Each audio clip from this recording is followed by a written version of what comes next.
the other possibility, I guess, and that's a peaceful divorce. Peaceful divorce. I like that. Let's get chill. You mentioned Donald Trump, it would be good if he came out and announced he was going to put on the ballot secession for every state or something to that effect.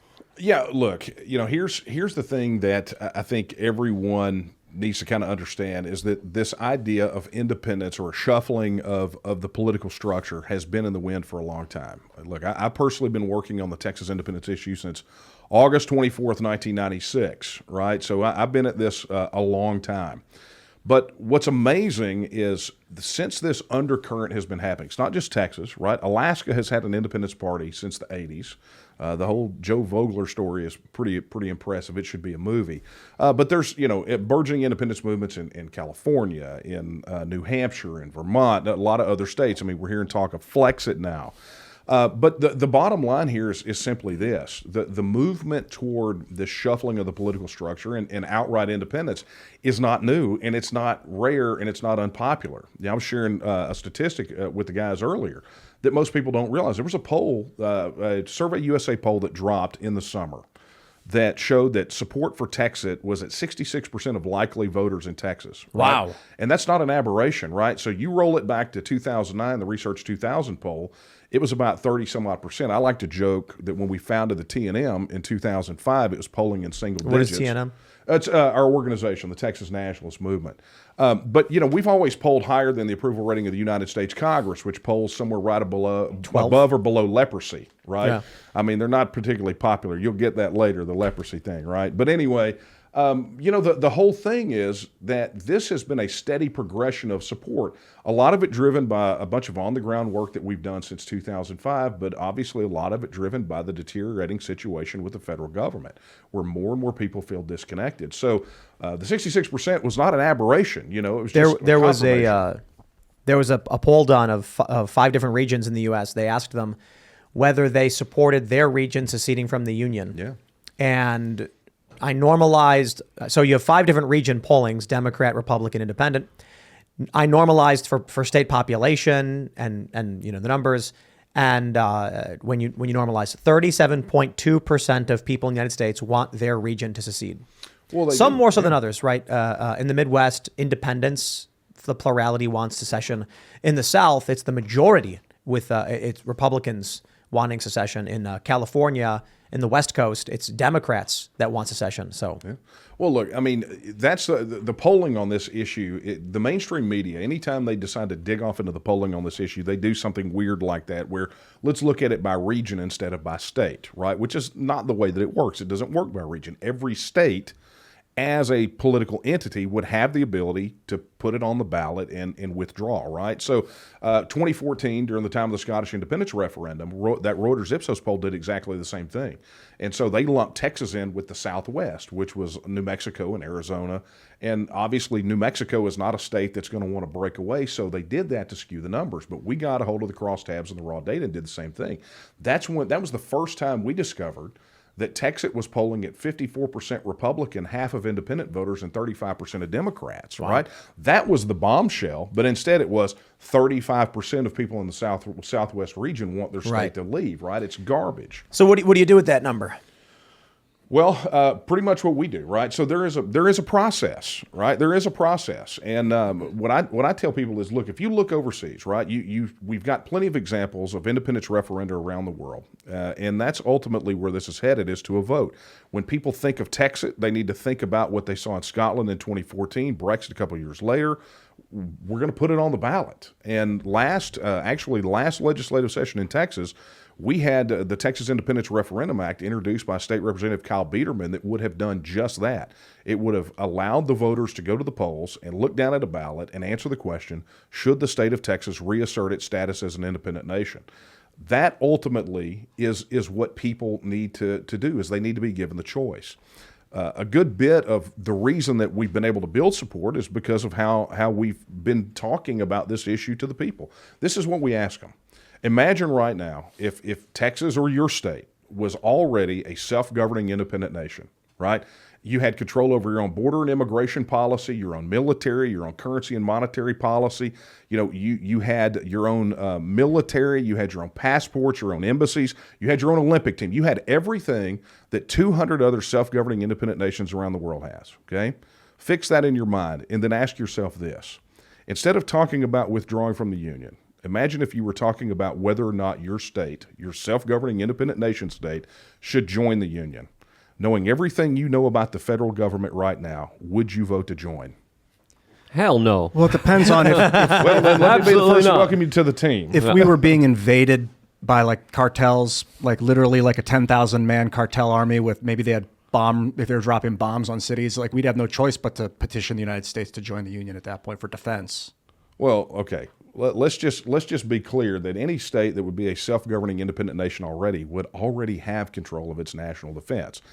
Down here, let's be honest. You're talking about the cartels, and people ask that question about Texas all the time.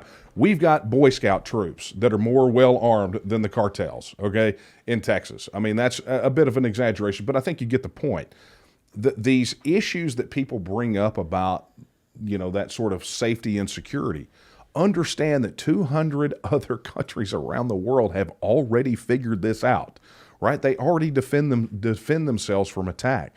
As a matter of fact, in the particular instance, as I talked about the border earlier, part of the biggest challenge that we have in Texas is the fact that our border is left unchecked, right? When you have sheriffs in Texas saying that the federal government has neglected securing the border to such a point that the cartels are effectively in control of the Rio Grande River, guess what? We're already under attack, and the federal government is doing nothing about it. Is it preventing Texas from defending itself?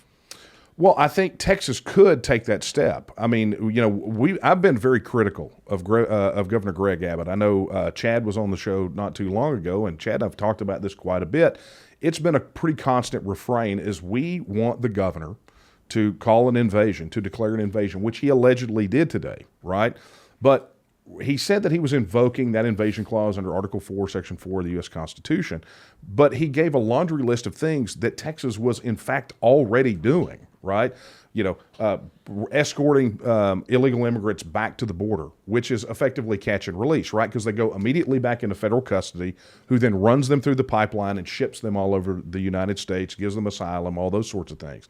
Increase the gunboats down on the Rio Grande River. We already have those, right? So he gave a big laundry. Why doesn't he arrest the people who are trafficking them? Well, that includes purported people masquerading as law enforcement. Well, they do that. I mean, to a certain extent, but not to the number. So you have to go back to when you hear Greg Abbott talking about Operation Lone Star. We kind of refer to it as Operation Half Measure, right? Because Operation Lone Star started back when I think Governor Perry started working on that issue, and he decided, well, I'm going to increase Department of Public Safety patrols 35, up to 30 miles in from the border, right? So it wasn't border protection. It was, we're going to run traffic patrols to see if maybe we can possibly catch some of these smugglers, right? And so Abbott's program has effectively been to expand on that program, but it's not very different at all. You'll hear him say that he's put National Guard down on the border, and in fact he has. But so if they catch some illegal immigrants and then bring them to the border, and then a couple of guys show up claiming they're with the federal government and bring them back in, what does Texas do? Say, oh, okay, all right. Well, so they get turned over into federal custody. Who's they? The illegal immigrants. So when they are interdicted by the state, they get taken back to the border, which immediately puts them back into federal custody. The federal government will put them in detention centers, or in some cases put them up in hotels that they rent with taxpayer money. Then those illegal immigrants are processed out of that facility, handed over effectively to NGOs who take taxpayer money, give them funds, and then ship them around the country. So generally you'll see that pipeline happen where they are transferred from those detention facilities to the airports in Houston or San Antonio.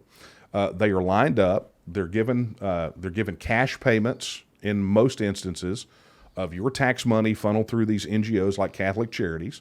They're given it in an envelope. The coyotes come out of line. They take their cut. They get on the plane and get flown out to God only knows where, right? And then the coyote pops out of line and goes back and runs the whole gamut again. And so the federal government, when we're critical about the federal government on the border, this is not just neglect, right? This is intentional, what's happening down there on the border. They are facilitating this. And our criticism for Governor Abbott has been he has not taken strong enough measures. Look, our organization has advocated for years and years and years. What needs to happen is, rather than calling up the National Guard, Texas has a 3-branch military called the Texas Military Department. 2 branches of it are National Guard, but 1 is State Guard. We've advocated that Greg Abbott and the legislature should effectively shift funds from the National Guard units in the Texas Military Department, fully militarize the Texas State Guard, and then declare an invasion and have Governor Abbott, as the commander-in-chief of the Texas military forces, deploy them down as a border protection force. And if the federal government didn't like it, they could go pound sand. And the big fear is, on their part, is that it will cause a constitutional crisis. Well, so what? I don't care about a constitutional crisis. I have a border crisis and an invasion that's happening that any sovereign, self-governing, independent nation could take care of, but we're not allowed to.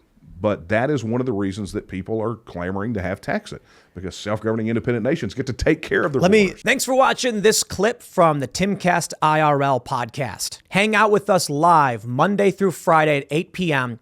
and become a member over at timcast.com for uncensored, members-only shows exclusive. Thanks for hanging out, and we'll see you all next time.